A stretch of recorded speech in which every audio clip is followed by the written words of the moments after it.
I was doing 80 meters an hour on a road covered in black ice and my hands were perfectly steady. That was the thing that should have scared me, not the speed.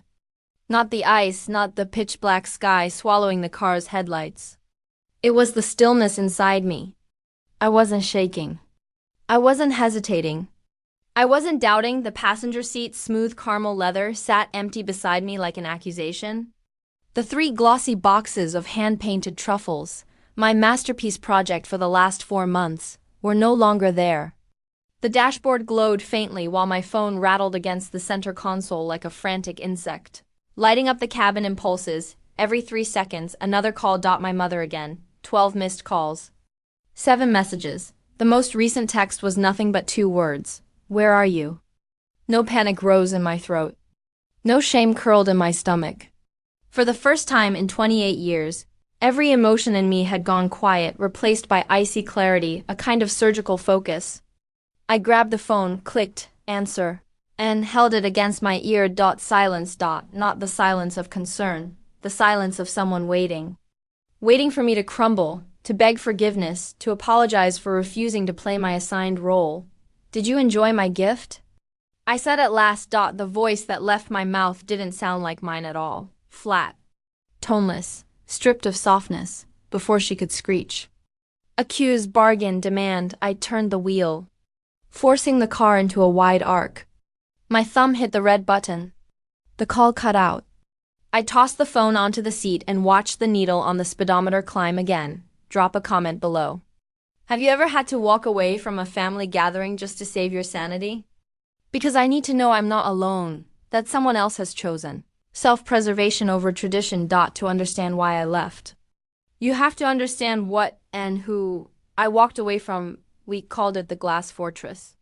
My parents' winter estate in Lake Tahoe, all steel supports and endless walls of glass from floor to ceiling, gleaming like a corporate headquarters masquerading as a home. It was stunning the same way a surgical scalpel is stunning, sleek, painfully expensive, designed not for comfort but for precision.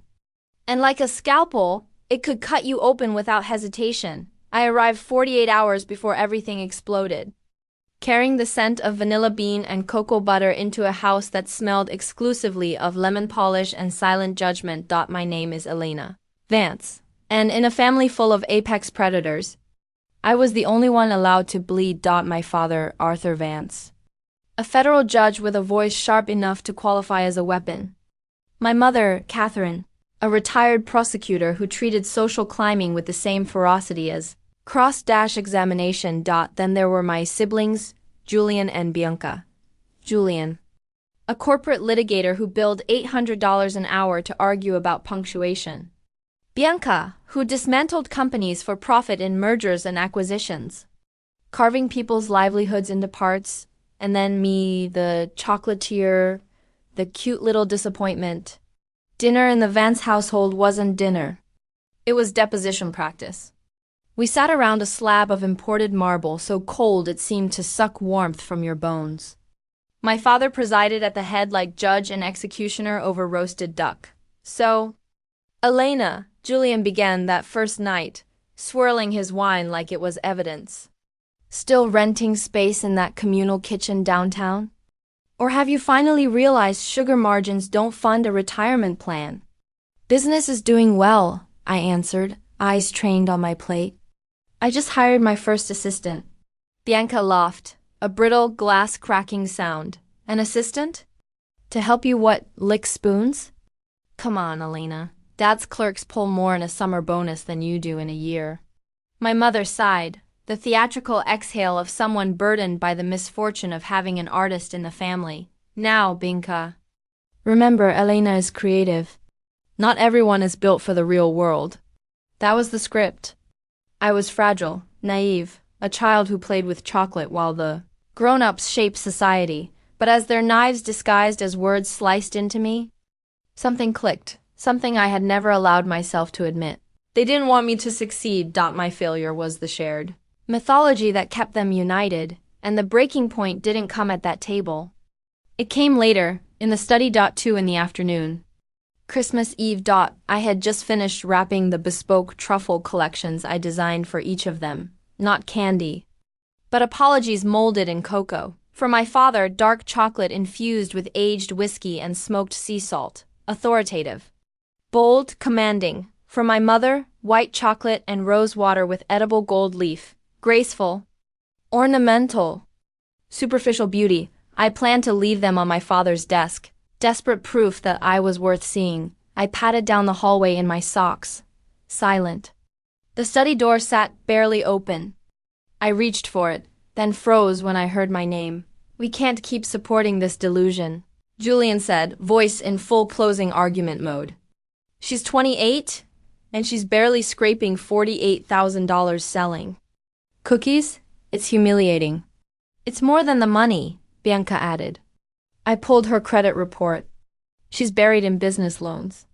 One bad month and she's done. We need to interfere. My chest tightened. I hugged the chocolate boxes like a shield. I agree, my father said. That voice, the one that ended things. Tonight after dinner we present it rationally. No emotion. We tell her the hobby is over. I already arranged a placement, Julian continued. Paralegal support. Mostly data entry. Pays 60 grand and has benefits. She needs structure. She needs management. And her bedroom.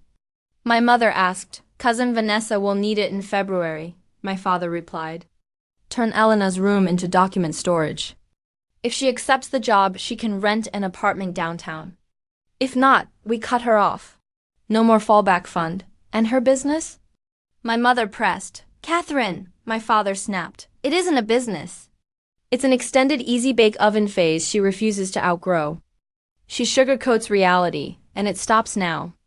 Every bit of warmth in my body drained away. They weren't. Disappointed in me. They were planning to dismantle me. They had pulled my credit report, found a job I would hate. Assigned my bedroom to someone else. They already erased me.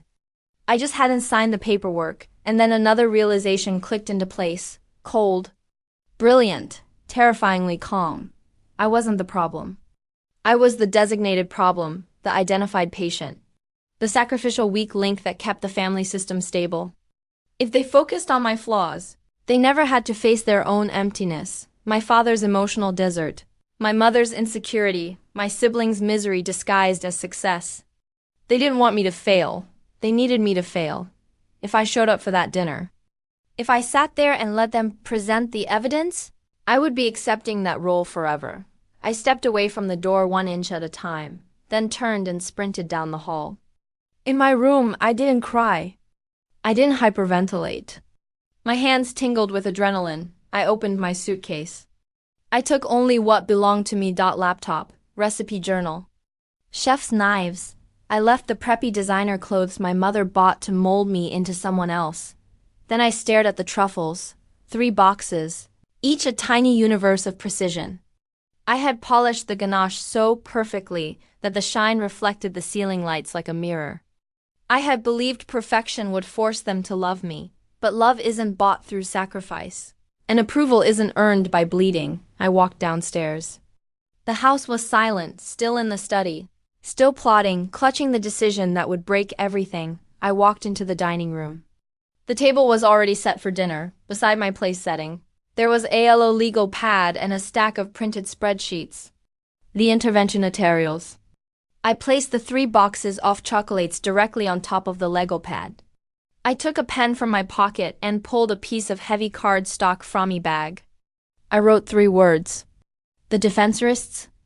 I placed the note on top of thecocolates. Then I put on my coat, grabbed my bag, and walked out the front door. The air outside was thin and biting. The kind of cold that hurts yearlings. The snow crunched under my boots, a sound that felt impossibly loud in the silence of the mountains. I got into my car and started the engine.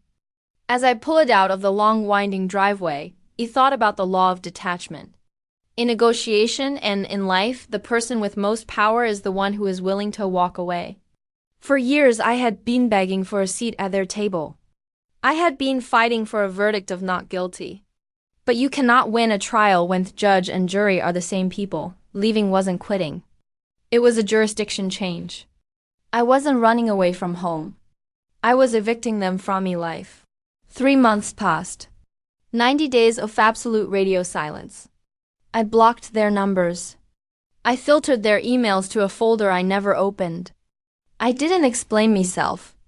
I didn't send a follow-up letter. I just vanished. The silence was terrifying at first. But then it became fuel. Without the constant noise of their criticism, I found I had double the energy. I wasn't spending my days recovering from their emotional cuts. I was spending them building.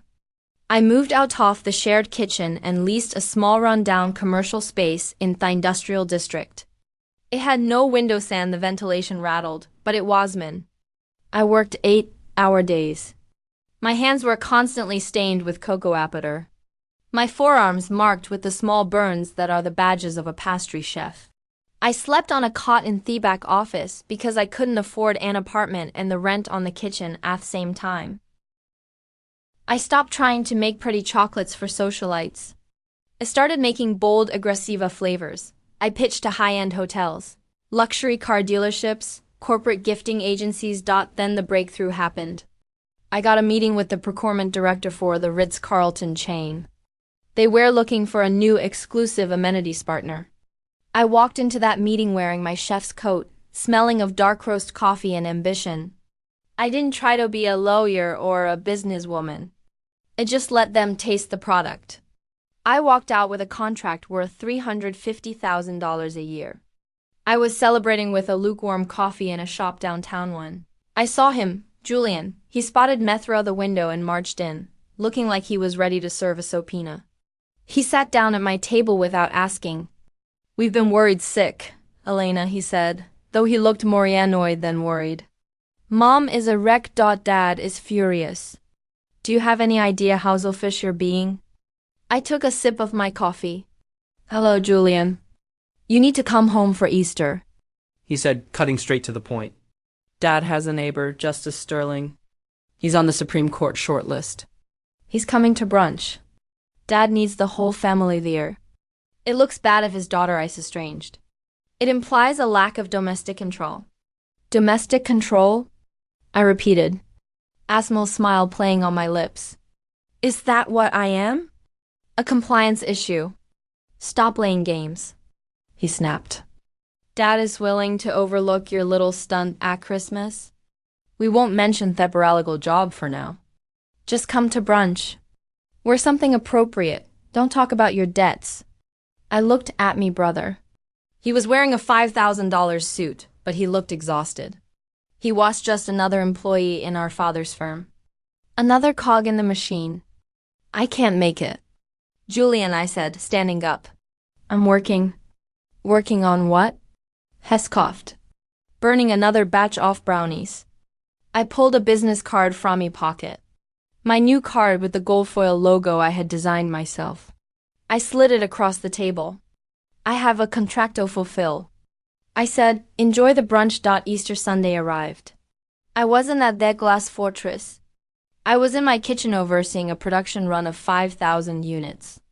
But I heard the story later. I heard every delicious detail from Miali Maya, whose sister worked as a server for the catering company my prince hired. The scene was set perfectly. The crystal was polished. The view of the lake was pristine. My prince Julian and Bianca were standing in the foyer, stiff and eager, waiting for Justice Sterling.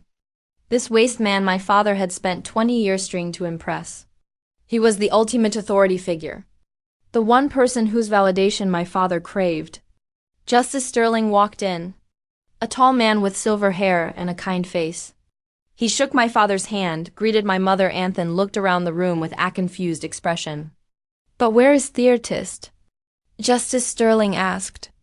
My father blinked. I'm sorry, the genius, Sterling said, smiling. The one behind Vance Velvet. I assumed given the last name. She was your daughter. I was so looking forward to meeting the person who created the midnight balsamic truffle. My wife and I order them by the case. We send them to everyone in D.C. The silence in the foyer was absolute. My mother's smile froze in place. Julian looked like he had swallowed a lemon. Elena? My father asked. His voice weak. You know Elena, know her? Sterling lied. I'm her biggest fan. In fact, When I heard she was expanding, I put her in touch with the Ritz-Carlton group. I told them, if you don't sign this girl, you don't have taste. The blood drained from my father's face, the icy bake oven phase. The wasted life. The girl they were going to force into a data entry job. She wasn't a failure. She was the reason the most important man in the room was there. This is the paradox of success in a toxic family. They are incapable of seeing your worth, Beckhouse. They are looking at you through the lens of their own insecurity. They need a stranger, someone with higher status than them, to tell them you are valuable. They don't trust their own eyes. They only trust the hierarchy. And in that moment, the hierarchy had flipped upside down. She's not here. Mimother stammered. She had a pressing business engagement. A shame, Sterling said, his disappointment palpable. He looked at my father with a new expression. It wasn't admiration anymore. It was confusion.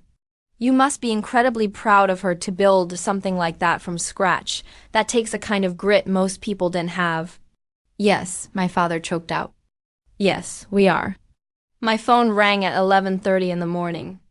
It was my mother. I knew exactly why she was calling. They were panicking.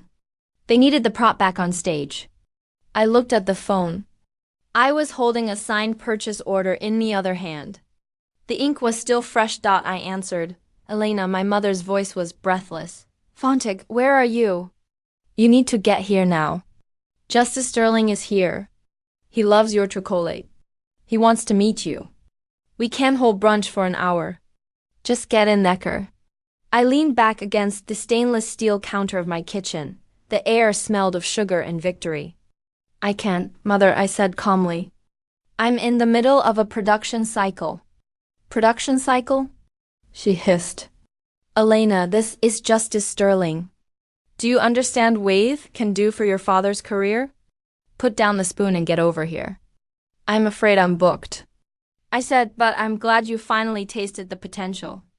Elena, please, she said, and then her voice broke for the first time. I heard fear. We didn't know. You knew. I said, my voice cold and factual. You knew exactly who I was. You just didn't like it because it didn't look like you. Tell Justice, I said, hello, and tell Dad that the Easy Bake Oven just paid off my loans.